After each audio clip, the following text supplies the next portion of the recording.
here we are, it's about middle of November, and most of this planting season is over, but this is one thing that a person can do with their land.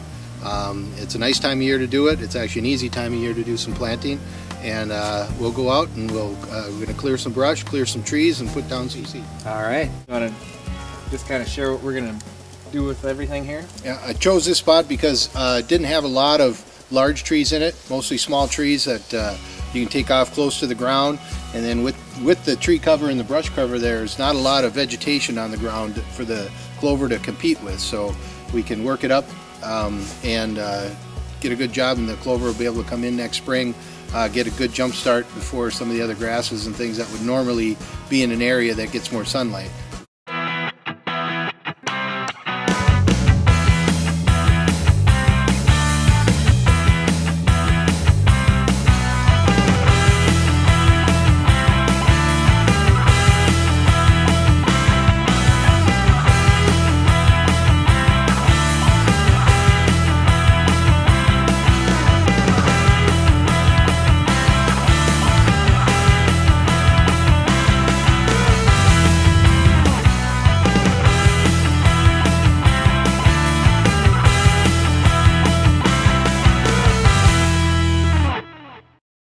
Is we took out all the bigger trees and then the smaller brush, and then took the drag just to loosen up the vegetation and the leaves and stuff on top. So now we're going to go over and we're going to seed in the clover, and then that way the clover can make good contact with the soil.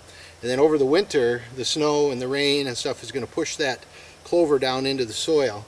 And then next spring now, when the soil temperature hits the proper warmth, then germination will start, and this clover out here will be growing long before you could ever get out here in the woods, in the spring and plant. So your clover will already be this high before you'd even think about getting out here. In a situation like this, normally most of your clovers are right around 10 pounds an acre, if you're out in the field and using equipment. In a situation like this, you want to probably double the seeding rate, but it's still a pretty small area, so you're not talking a lot of seed or a lot of money. It's still a pretty economical way to go. We're going to put down the pure trophy clover, which is a blend of 5 different clovers, and we're just going to use that. All right, well, let's get to seeding, and all hand tools, no big tractors or anything, just elbow grease. Had his friend Mike out here helping us, and hour and a half, here you go. We'll be hunting, or John will be hunting over this, him or his boys will be hunting over this in the fall. Yep, this is one where it's a little more sweat equity than anything. Doesn't take a lot of money, just takes a little time. Get your buddies out here to help you.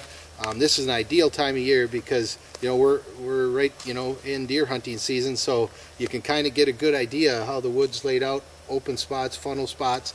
You come back out here in the spring when all the leaves have come back on, and you kind of stand around and look, and it's a whole different world out here then. Yep. Well, let's get to planting. Okay.